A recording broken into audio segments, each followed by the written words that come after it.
There was a big boxing fight over the weekend. Triple G actually. It was fun watching both screens at once. It was a little difficult at times, but we made it work. Triple G taking on Sergey Derevyanchenko. Oh boy, this was interesting. Now he won the vacant, let's see, IBF and IBO middleweight titles. Triple G did. I did not think he won that bout. Now people were like, "Oh, you saying he got robbed?" I'm not saying he got robbed. I'm saying I just completely disagree with the judges' scorecards. I had it, I think 115, 112 for Derevyanchenko, or at least 114, 113. That's what I had it. Okay, so here is what happens. He gets knocked down in the very first round. That's kind of what did him in a little bit. It would have been a little bit closer, but in the end, it wouldn't have changed enough scorecards to matter. I will say this.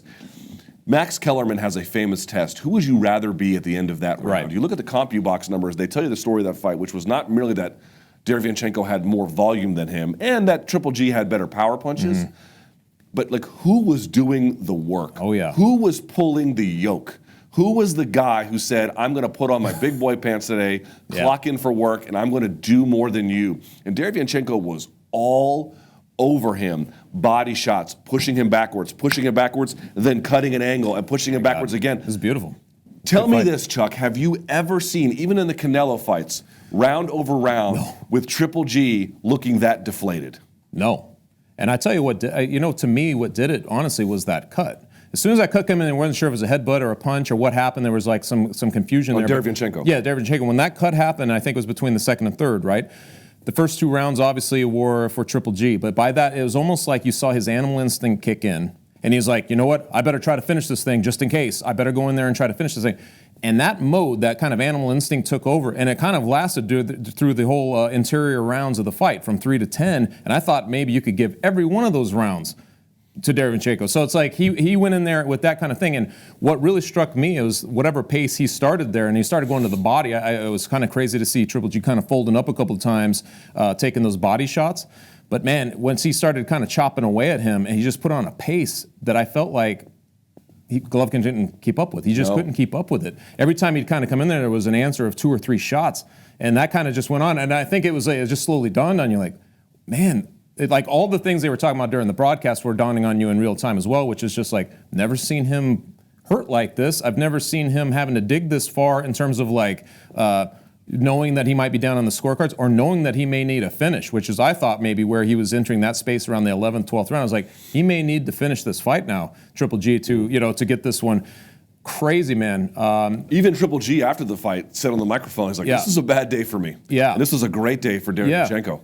So here's what my colleague over at SiriusXM, RJ Clifford, made a great point. He's like, you could argue that Triple G got robbed against Canelo, but boy, he got saved against Derevyanchenko. Karma. The karma's even. No, that's true. At this point. So here's the thing. We asked about Whitaker, what was the lingering damage after 10 rounds with Yoel Romero. By the way, I don't know if you saw this, Jorge Masvidal was like, Whitaker ain't the same. So he, by the way, staked his claim that he's not the same. The thing I'll say about this for Triple G is I am much more a believer that he's not the same now. Now, the question is, A, how much of a downgrade? And B, what does that downgrade mean exactly? Like, okay, he's less, but what does that ultimately amount to? Is he, because he, by the way, he's still got his hand raised. Right. Here's what I would say. To me, it was the punishment. Like, Derevyanchenko was like an unrelenting rain. He wasn't a hurricane. He wasn't a tornado. But if the rain just never stops, eventually you're going to flood.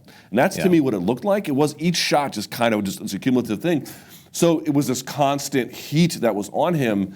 I guess the reason why I would say Triple G looked a little bit older to me is he just didn't seem to have, I don't know, he didn't seem to have another way to put, he just couldn't get the guy off of him. Not a different gear. And a lot of times, adjustments. A lot of times you would see guys try to put it on him before, and he would score a jab or a body shot, and it would change the whole game. He could not do that to this guy. Yeah. I don't know either. You know, he had a new trainer like for this fight. There was people saying he should have gone back to Abel Sanchez. Well, I mean, that's all possibility, right? Like, but I thought that every now and again you just watch a fight where suddenly a guy starts to look older. That's just, I felt like maybe that's what you were seeing because there was no indication in the second Canelo fight.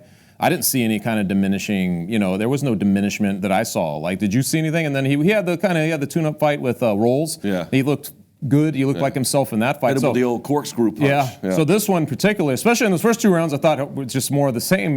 Here's this guy, fighting Madison Square Garden and doing the same thing he does, man. And it was almost like just like this, he started to look a little older to me. Right. And obviously that You tell me how much that changes the complexity of maybe a possible trilogy fight. Right, so if you're Canelo Alvarez, that's the big question here. You got to be looking at this and saying, ooh. Now, Canelo Alvarez has his hands full in taking on a guy 2 weight classes above him in Sergey Kovalev, same day as the BMF belt being on the line What's with these guys, first of all, like Kovalev had to get by a yard, right? Like to get to Canelo, he struggles to get through there. And now you have this. These guys trying to get to Canelo, this delicate dance they're doing, man, struggling to get through. I know, you want to get to the top, man. You're going to get bruised up along the way.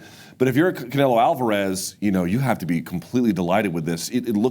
I would say it's not that Canelo set the blueprint, but I've noticed that between the Jacobs fight and Canelo's 2 fights, and now this fight, and some other ones too, guys are starting to realize, well, Jacobs backed up. But what I'm saying is guys have begun to realize, if you just take it to this guy, there's a little bit more of a light at the end of the tunnel than they once realized. Seems like Derevyanchenko wasn't even worried about his power. Nothing. Nothing. He was worried about the cut only in the sense that, as you indicated, the ref might say it's too big. So, by the way, props to the cut man for holding that on. We'll see what happens with Canelo and Kovalev, and I guess if Canelo gets bruised up in that one, all bets are off. But if he comes out of that one, let's say, relatively unscathed, even if here's the part about this fight, Chuck. Even if you wanted to say that in this bout, Triple G, A, won, or B, did not necessarily look old, okay, fine. After the fight, you've now done 12 rounds with Derevyanchenko. You did not come out of that the same, dude. That guy was all over you. I think I have the CompuBox stats, if I may. Let me pull them up here real quickly if I can, here on this delightful iPad of mine. He landed, Derevyanchenko, 230 body shots. Jabs, just 47, and then power punches, 183. And the majority of those were right to the body. And cutting angles on him. And then hurting him.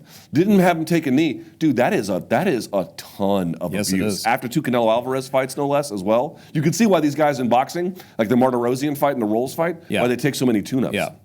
Yeah, for sure. I think that it'd be really interesting to see if Canelo does soften on this, obviously, because of this whole aspect, and obviously like with the DAZN, you know, this whole DAZN, like, hey, we promise we're going to get this trilogy thing. I feel like if it's going to happen, this was probably the best case scenario. Derevyanchenko did a huge solid to Canelo Alvarez. He did, man. We'll see. And by the way, I just feel bad for Derevyanchenko. Like he got dropped against Danny Jacobs, and he came back. He did the exact same thing. In the same venue, except for it was the Hulu Theater, but it's the same venue. It's like it's a house of horrors for him to go to the Madison Square Garden. There are some of these guys, man, they're just bridesmaids, and maybe they shouldn't be. That should have been his day to be like, I finally broke through. I thought he won. That's all I'll say, man. I thought he won the fight. And I'll say this: it makes you appreciate what guys like Andy Ruiz do. Because if Andy Ruiz, okay, he had really dropped. He got dropped too, but he had dropped Anthony Joshua, I think, a couple of times before that. Okay, so fine. But let's say they had stopped dropping each other, or they had dropped each other the same number of times, and that had gone the distance. Dude, they'd have given that fight to Anthony Joshua. I know. There's just this inertia behind the champion. So you know what? The hardest thing for boxing. Andy Ruiz said, "Fuck that, man." I know. That's the hardest part of boxing to me. Is just like you really don't know over a 12-round narrative what the judges are doing, because they're piecemealing it for 12 rounds. Like they're just, it's chapters. And you just don't know how they're looking at it. And they have no stats. They have their own purview. It can be a little difficult.